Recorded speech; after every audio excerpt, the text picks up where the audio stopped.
वैष्णवी हगवणे मृत्यू प्रकरणामध्ये तिचे सासरे आणि दीर हे फरार होते। 10 दिवस ते विविध ठिकाणी लपले होते आणि जिथं जिथं ते लपले होते, ज्यांनी ज्यांनी त्यांना मदत केली होती त्या सगळ्यांना पोलिसांनी अटक केली आहे। आरोपींना मदत करणं हा पण एक गुन्हा आहे।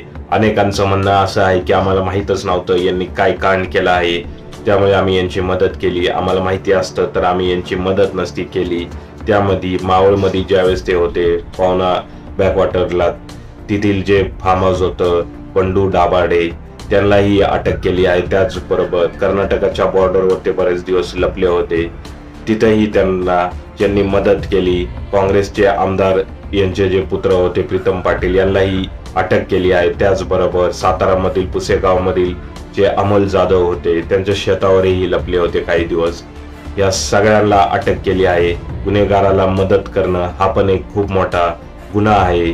त्यामुळे इथून पुढे कोणत्याच गुन्हेगाराला कुणीही मदत करू नका, नाहीतर तुम्हीही बिनकामाचे तुरुंगाची हवा खाऊन याल।